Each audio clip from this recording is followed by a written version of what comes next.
Meu nome é Carmésia, eu sou Etnia Makuxi. Eu nasci no Japão, no Maloca do Japão.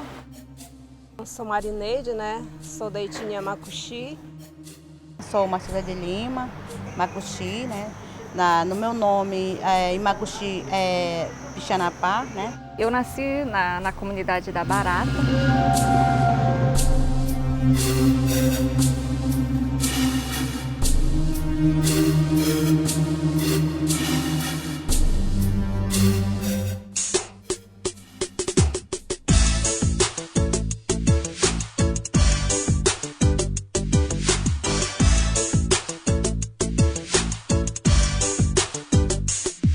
Tudo índio, tudo parente. Tudo índio, tudo parente. Tudo índio, tudo parente. Tudo índio. Pela primeira vez, o Censo 2010 fez uma cobertura completa no estado de Roraima e chegou a um número o mais real possível com relação à população indígena. Nós chegamos a uma média de quase 50 mil pessoas se declarando indígena para o IBGE no censo. Tá? Pela primeira vez a gente esteve efetivamente em todas as comunidades indígenas, né? E desses quase 50 mil, que representam a média de 11% de toda a população do nosso estado, cerca de 16%, ou seja, quase 17% residiam em 2010 em áreas urbanas. Em termos absolutos, em termos de número, tá, esses números chegam a cerca de 8.200 indígenas vivendo em áreas urbanas, desses cerca de 6.000 na capital Boa Vista. O que a gente vem observando nas estatísticas do IBGE nos últimos anos é que vem diminuindo as resistências, principalmente das comunidades, das pessoas indígenas, tá, em se declarar indígena. Então eles vêm tendo um orgulho maior da própria raça. Historicamente, a cidade de Boa Vista, ela surgiu das malocas Uapixana, Makuxi e Paraviana, que existiam às margens do Rio Branco, onde hoje é a parte velha da cidade. Em 1830, quando se instalou ali a fazenda, né, esses índios foram incorporados por esse contexto da cultura da fazenda, mas preservaram a sua identidade étnica. Com o crescimento da cidade, esses indígenas permaneceram nesse lugar, só que eles também se deslocam. E se deslocam para visitar os parentes que estão em outros territórios vizinhos, que são outras malocas que também, com a urbanização, vão se transformando em pequenas vilas ou pequenas cidades ou pequenos municípios. Nós temos, com a expansão da cidade, os bairros novos, que ficam na área que nós chamamos Zona Oeste, né? E nesses bairros nós temos diferentes grupos que vieram da Maloca em busca de melhores condições de vida, mas também filhos daqueles que já eram das antigas malocas do centro da cidade, que foi se expandindo e foram ocupando esses novos bairros. Na década de 80, né, os pesquisadores apontavam como os fatores mais de ordem econômica, né? Então, é colocado que, nesse período, migravam por busca de maior oportunidade de trabalho, em segundo lugar, a educação, né? Considerando que, naquele momento, naquele contexto, as escolas nas aldeias eram só até o ensino fundamental, algumas com o ensino médio. Isso seria também um dos motivos que motivava esse processo de fluxo ou de migração para os centros urbanos. Em terceiro lugar, a questão da saúde, né? Então, migravam também por questões de busca de tratamento, né, de saúde na cidade. Então, os autores apontavam esses três elementos como os elementos que impulsionavam esse fenômeno. Hoje nós temos outros indicadores, né? Hoje nós temos uma situação que em algumas áreas indígenas que foram demarcadas de forma descontínua, que, se eu não me falha a memória, são 20 e poucas áreas, 20 e poucas terras, né? Essa população cresceu, né? E isso também tem sido atualmente um elemento motivador desse processo migratório. Hoje também há levantamentos de que muitos indígenas que estão nas cidades vem da Guiana em função do lado brasileiro ter algumas políticas públicas que do outro lado, do país vizinho, não tem. E as desigualdades efetivamente se concentram nesse segmento social. Tá? O pardo, o negro, o indígena, normalmente os indicadores apontam menores rendas, menores probabilidades, menor nível de instrução, não é? Então ainda, infelizmente, apesar da nossa formação, nós ainda somos uma sociedade de branco, onde prioriza efetivamente a cor branca. Tudo índio, tudo parente. Tudo índio, tudo parente. Como ela foi criada em 2005 exatamente para ver essa questão dessa violação dos direitos dos índios citadinos, as nossas atividades nós trabalhamos por polo, né? Nós trabalhamos em 2013 o projeto da cartografia, né, social da Amazônia, trabalhamos com os catadores, mas esse ano também nós temos outro objetivo, exatamente a questão de trabalhar os polos, né? Nós temos o Polo União, Monte das Oliveiras, Aracelis, Cidade Satélite, e junto com nossos parentes, a gente se reúne e lá vamos discutir o que é que nós realmente queremos quanto indígena que vive no contexto urbano. Direito à moradia, direito realmente uma educação diferenciada. No começo, assim, que eu conheci a organização, eu sabia que eu pertencia a um povo, mas ao mesmo tempo você se sente só. Aí quando eu conheci a organização foi que eu encontrei os pares e é onde eu mantenho essa luta para fortalecer muito o nosso povo que vive no contexto urbano e dar essa visibilidade, né? Ser índio, estou aqui e queremos realmente esses direitos que sempre são nos negados pelo poder público, federal, estadual, que eles ainda têm esse olhar para a comunidade indígena. Tudo índio, tudo parente. Tudo índio, tudo parente. A atividade da organização é trabalhar sempre em prol da violência contra a mulher, né, bebida alcoólica, né, e também na agricultura, né, desenvolvimento sustentável. A gente tem artesanato, tem mulheres que querem trabalhar com artesanato, então a gente está montando um projeto agora, né, para esse ano, né, para trabalhar políticas públicas juntamente com essas mulheres para dar mais força para elas poderem trabalhar. Ser índio só e ter estradas a percorrer.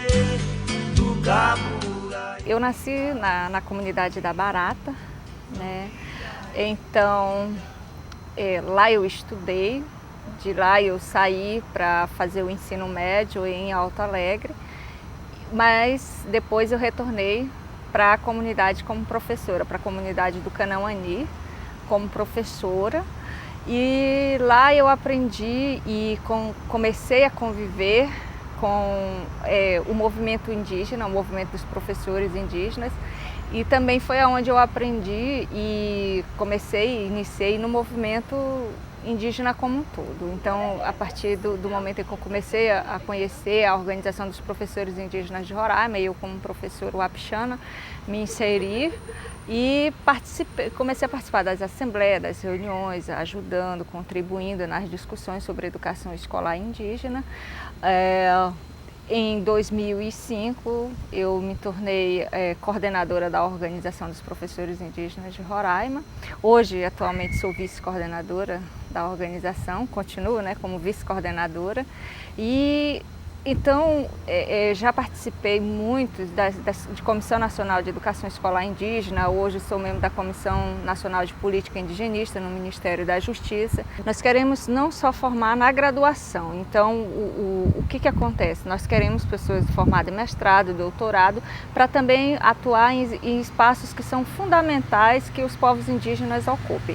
Então, eu e mais 4 colegas, né, também parentes indígenas, nós fizemos a seleção do mestrado e fomos cursar o mestrado pela UFAM, numa parceria com a Universidade Federal de Roraima. A universidade fez uma parceria com a UFAM e aí então nós cursamos o mestrado em Sociedade e Cultura na Amazônia. E isso possibilitou a gente conhecer uma outra instituição que também trabalha com formação de indígenas, e nós trouxemos essa experiência também de lá para que a gente possa também futuramente aqui no Instituto Siquirã, aqui na universidade, também, né, possibilitar que haja especialização e também futuramente mestrado oferecido aos povos indígenas. O Instituto Siquirã, ele foi criado em 2002 a partir de uma demanda das lideranças indígenas lá na comunidade indígena Kanauani, através da Carta de Kanauani, que é a carta reivindicatória de vagas específicas para a formação superior indígena. E a Universidade Federal atendeu essa demanda, criando na época o Núcleo de Formação Superior Indígena em Siquirã, e que após algum tempo foi transformado em instituto, né? E aí hoje o instituto atende a primeira demanda, que era a formação de professores indígenas. Já tem mais de 140 professores formados, né? Já alguns fizeram mestrado em outras universidades e até aqui na própria Universidade Federal de Roraima. Depois as comunidades reivindicavam, através das assembleias, vagas para gestores, alunos ou jovens que pudessem auxiliar os Tuxaua na gestão das terras indígenas. Porque a luta pela demarcação aconteceu, teve o êxito, né? Saíram os territórios e agora, como vamos administrar esse território? Então, a demanda por uma formação em gestão territorial. Aí fizemos a comissão que elaborou o PPP do curso de Gestão Territorial Indígena, com 4 ênfases: em patrimônio indígena, agroecologia, empreendimentos sociais e infraestrutura e serviços. Isso estamos tentando atender com essas ênfases a questão da gestão territorial. Uma nova demanda, a partir dos convênios de saúde com a antiga FUNASA e hoje com a criação, a reivindicação do movimento indígena nacional para a criação de uma secretaria específica de saúde indígena. Aí criou-se a CESAI, e esses convênios demandaram também uma necessidade de formação superior na área de saúde. Então foi criado o curso de saúde coletiva indígena. A universidade, através de uma demanda também e de uma reivindicação, intermediação do Instituto, solicitou de outros cursos normais da universidade vagas específicas para indígenas. Não é cota, é um modelo próprio da Universidade Federal de Roraima que estabelece vagas específicas. O curso tem 30 vagas e oferece 2, 3, até 6 vagas. A Otecnia oferece 6 vagas específicas para indígenas. Ele não concorre com os não índios, mas também não tira vaga dos não índios. São vagas específicas. Quando a gente discutiu a criação de um curso específico para formar professores indígenas, era justamente isso, para que a gente pudesse mudar a educação formal nas escolas das comunidades. Então, hoje nós temos 10 anos de licenciatura intercultural. Nós podemos avaliar que algumas coisas já mudaram, porém o processo educacional ele é um processo longo, que mudanças elas vão acontecer. Hoje a grande discussão que os professores formados na licenciatura, assim como eu, estamos discutindo, são os projetos político-pedagógicos das escolas indígenas.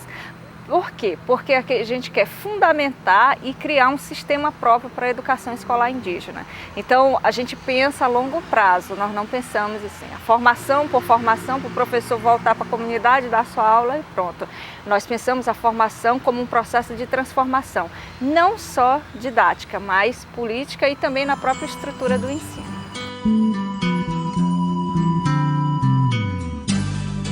Ser índio só e ter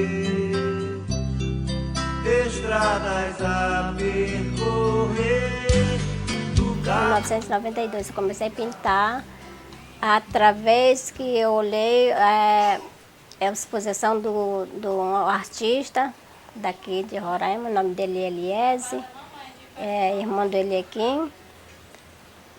Eu vi essa exposição, aí fiquei olhando, era só buritizeiro e sol nascendo. Aí eu ganhei, o irmão dele, ele aqui, me deu uma tela, já aquele quadro, o primeiro quadro que eu pintei, que é buritizeiro. E eu comecei, desde nesse daí que eu olhei a exposição do Eliezer, eu comecei também a pintar. Pensei de retratar a minha cultura, desde que como é que eu vivia antigamente, o pessoal vivia, foi retratando, é comida, é bebida, é dança. Aí foi passando para a tela, para não esquecer minha cultura. Aí eu mesmo vou pintando, dando valor no meu trabalho. Aí continuo pintando sobre cultura indígena daqui de Roraima, para não acabar o costume dos indígenas daqui, para mostrar para o Brasil inteiro e para fora.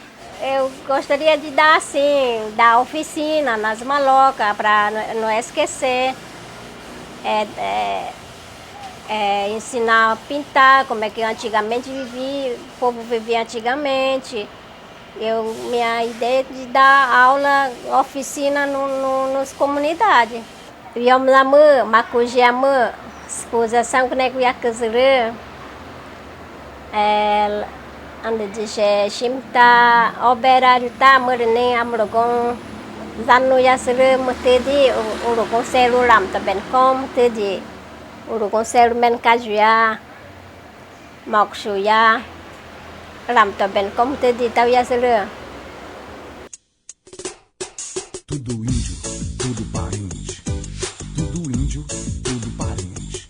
Indígena que vem para cá, para Roraima, não quer mais falar a língua, não quer mais comer a comida, só quer comer só a comida dos brancos, mas estão esquecendo a comida indígena, a bebida, até língua, estão esquecendo. Durante as nossas conversas nas oficinas culturais, os indígenas colocaram essa questão do preconceito como muito forte, né? Por exemplo, no atendimento do posto médico, alguns indígenas que não sabem se expressar bem em português e têm dificuldade de falar para o médico o problema de saúde, então a dificuldade de ter um intérprete. Na questão da escola, né, as crianças indígenas sofrem bullying por conta de serem indígenas e de repente não entender algumas palavras em português. Na questão do trabalho, pela falta de qualificação, eles ocupam sempre ocupações de pouca qualificação, como auxiliar de pedreiro, carpinteiro, domésticas, limpadores de quintal. Como mulher indígena, a gente sofre preconceito. Por quê? Muitas das vezes, as mulheres indígenas, quando vêm do interior, que estão lá na comunidade, quando vêm para a cidade, muitas das vezes ela é um pouco assim, não é porque é indígena, é lá da comunidade. Quando as pessoas elas não conhecem o que é o movimento, o que são os indígenas, o que os indígenas querem, até eles conhecerem. E qual é o nosso papel? Levar esse conhecimento. Do que é essa diferença? Por que a gente quer uma educação diferente? Por que a gente quer um atendimento à saúde diferente? Eu acho que antes do processo de demarcação e homologação de algumas áreas, esse preconceito ele era maior. Hoje esse preconceito ele está sendo trabalhado, eu acho que está sendo trabalhado nas escolas, nas universidades.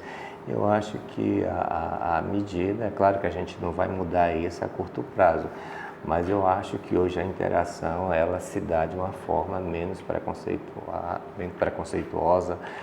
As pessoas colocam os indígenas muitas vezes como uma coisa estática, né? E não veem a gente como a cultura como algo mutável, né? Como algo que muda. Não, e assim, nós tentamos falar para essas pessoas o que é cultura, o que é nós somos diferentes. Não é por fora, é por dentro. Tudo índio, tudo parente. tudo índio, tudo parente. Que aí a gente come a damurida, com beiju, com a farinha e vê os outros falando a língua materna. As rezas, as pagelanças, o que a gente acredita, por exemplo, na questão de você não entrar no rio, você tem que fazer uma oração, você tem que pedir licença, você não pode entrar em qualquer lugar de qualquer jeito. No contato com a natureza, você não entra numa mata de qualquer jeito, você não entra num rio de qualquer jeito. Então, nós fomos ensinados assim. Nós não jogamos pimenta no igarapé, porque você está... Então, são uma série de coisas que, primeiro, a questão dessas diferenças espiritual, né? E depois permanece a questão da alimentação, né? Que a base da alimentação, da minha alimentação ainda é a farinha, né? A farinha, eu tomo caxiri, então a damurida, isso aí a gente não perde, né? Então, são coisas assim que eu trago o que foi ensinado lá pelo meu avô, né?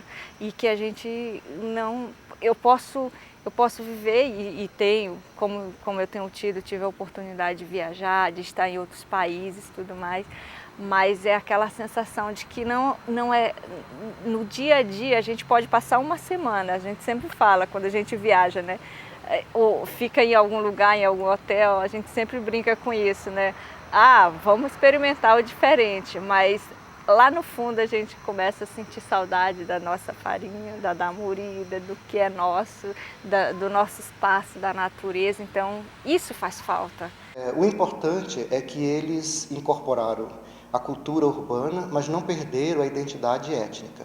Então, apesar de realizarem as suas confraternizações culturais na cidade, eles preservam ainda a confraternização com a comida da murida, com o caxiri, com a dança do parixara. É claro que não tem a mesma indumentária da maloca, mas é incorporada ao meio urbano. Não é porque eu estudei, não é porque eu tenho um diploma universitário que agora eu posso somente ter minha carreira, né, individualmente. Mas uma coisa que eu aprendi dentro do movimento foi que isso tem que servir para que eu possa ajudar o coletivo, outras pessoas, a comunidade e meu povo, né? Então, isso aí é o que mais também marca a minha vida, a minha história de vida, porque hoje eu tenho um diploma de mestre, né? Mas para mim os grandes mestres são aqueles anciãos que me ensinaram tudo isso que eu sei hoje. Eu sou índio, não tenho vergonha de dizer, e eu vejo que você se unindo e fortalecendo esse povo, nós vamos conseguir o que tanto nós almejamos, esses direitos que são violados e são negados para os índios que vivem no contexto urbano. Eu me sinto muito orgulhosa porque eu sou uma índia que nunca vou deixar de ser uma índia. Só porque eu vou morar na cidade, eu não vou falar minha língua, mas eu falo minha língua. Eu como minha comida, damurida, caxiri, tudo.